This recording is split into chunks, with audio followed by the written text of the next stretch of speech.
Jesus obrigou seus discípulos a embarcar e passar adiante para o outro lado, a Betsaida, enquanto ele despedia a multidão. Depois de se haver despedido do povo, foi ao monte para orar. À tardinha, achava-se a barca no meio do mar e Jesus sozinho em terra. Vendo-os embaraçados em remar, porque o vento lhes era contrário, pela quarta vigília da noite foi ter com eles andando sobre o mar. Queria passar-lhes adiante. Mas eles, vendo Jesus andando sobre as águas, pensando que era um fantasma, começaram a gritar. Todos o viram e se perturbaram. Mas no mesmo instante, Jesus, falando com eles, disse: tende ânimo, sou eu, não temais. Entrou na barca para ir ter com eles e cessou o vento. Eles se encheram de grande pasmo, porque não haviam compreendido o milagre dos pães. Ao contrário, seu coração estava endurecido. Depois de feita a travessia, chegaram à terra de Genezaré e atracaram ali. Quando desembarcaram, o povo logo reconheceu Jesus e, correndo por toda aquela região, começaram a trazer nos leitos os que se achavam doentes, para onde ouviam dizer que Jesus estava. E onde quer que ele entrasse, fosse nas aldeias, ou nas cidades, ou nos campos, punham os doentes nas praças e rogavam a Jesus que os deixasse tocar ao menos na fímbria da sua capa. E todos aqueles que nela tocavam ficavam curados.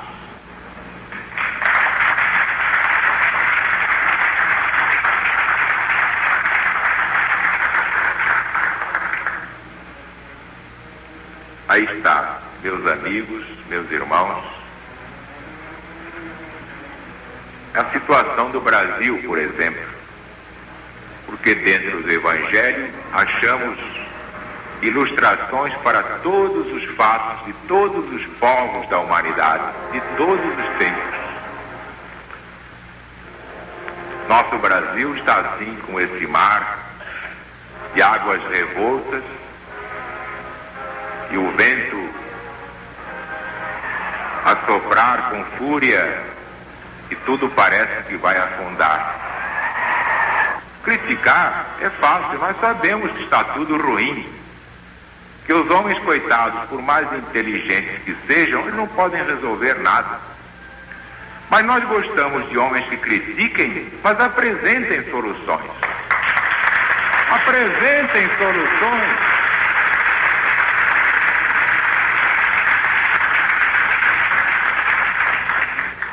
Vocês reparem que os políticos se digladiam, eles se atacam reciprocamente, uns ofendem os outros, vivem num fratricídio que não tem mais fim. Quando vão a entrevistas na televisão ou a qualquer outro lugar, criticam, metem um malho, arrasam, mas não apresentam soluções. Não vejo um político apresentar uma solução. Criticar, desmerecer o opositor, o adversário é tão fácil. Ver defeitos é a coisa mais fácil do mundo. Mas eu não vejo um político na televisão, ao ser entrevistado, apresentando a maneira de corrigir o caos.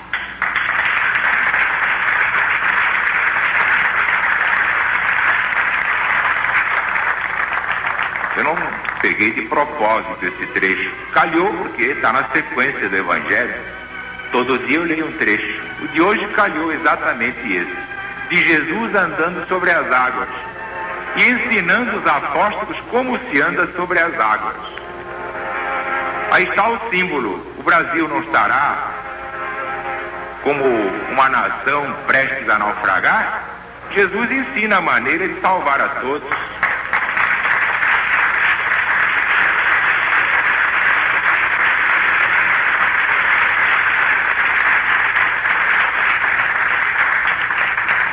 Não pensem que eu seja um homem assim, místico, contemplativo. Eu estou com os pés no chão. Eles pensam que só eles podem resolver, pois eles são os homens dos partidos. Nenhum deles está dentro da realidade.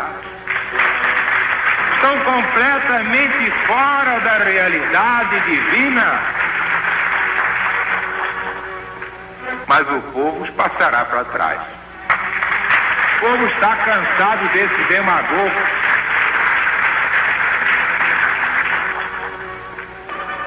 O povo está cansado dele.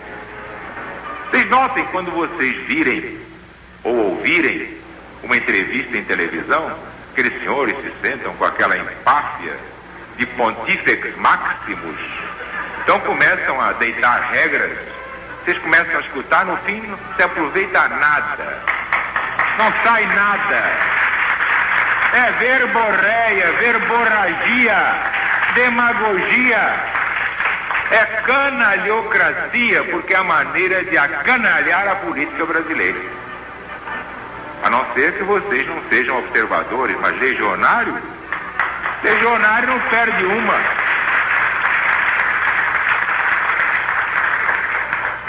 A partir de hoje, quando virem uma entrevista em televisão, reparem nisso. O camarada fala, leva 1 hora, 2. No fim a gente diz, mas afinal, o que é que ele disse? Nada. Usou as palavras para esconder o pensamento. Cínicos, frios, debochados, acanalhados, criminosos, impenitentes.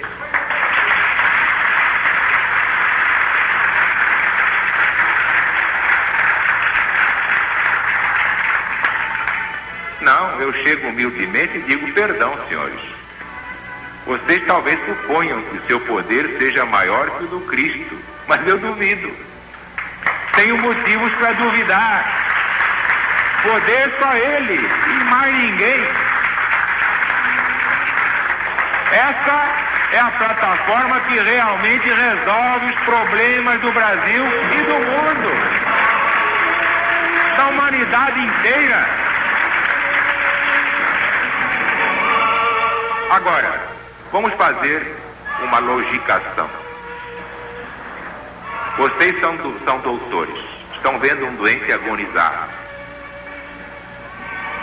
O que é que vocês fazem? Para não se meter a sábios, preferem bancar os ignorantes?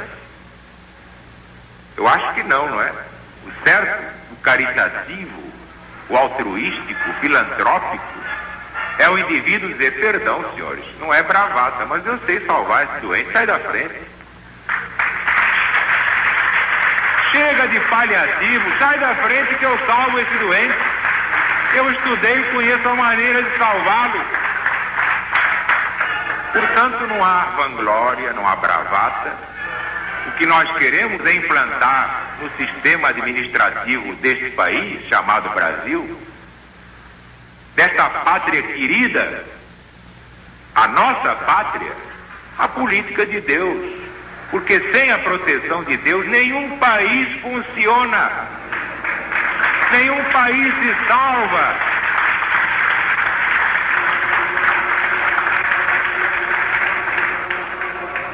Eu respeito todas as ideologias. O camarada da direita está ótimo, outro é da esquerda, excelente. Um é comunista, outro é nazista. Magnífico, excelente. O que mais? Mas eu não preciso de comunismo, de integralismo, de capitalismo, porque tudo isso não existe. Tudo isso é fantasia diante do Cristo. O que há é cristianismo. Esse é o ismo eterno. Só esse salvará o Brasil. Nenhum outro pode salvar o Brasil.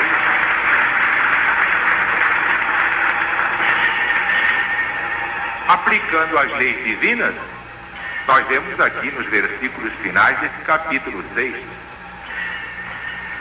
Depois de feita a travessia, chegaram à terra de Genezaré e ali atracaram.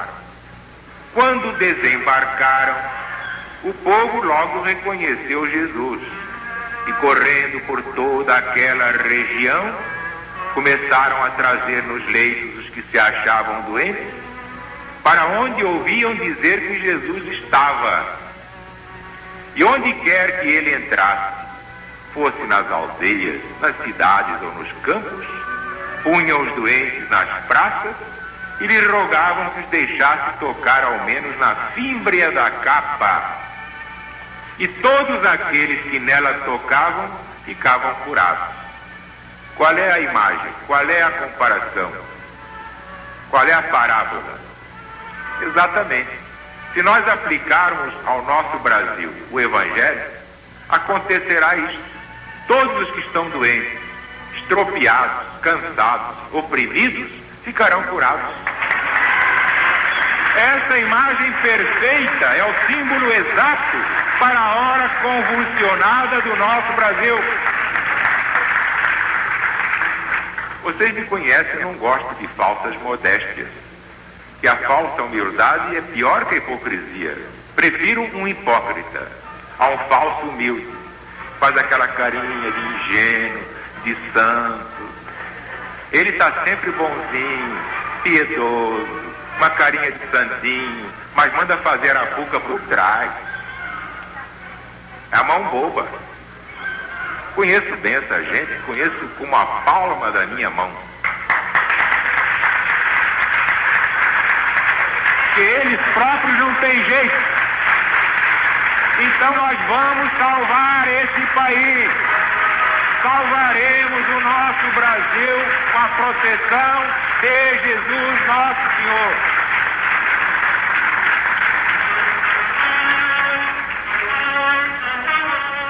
Ainda outro dia, o presidente Zaru mostrou uma coisa que ninguém sabe aí fora.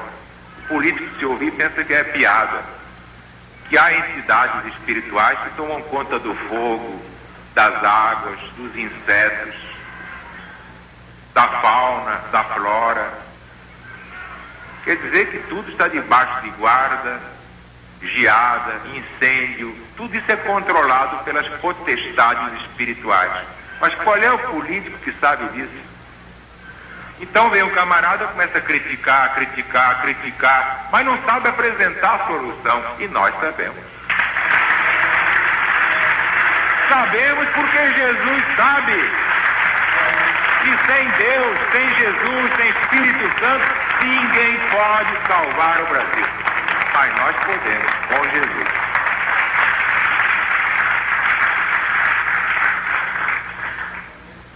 Agora, começando um governo,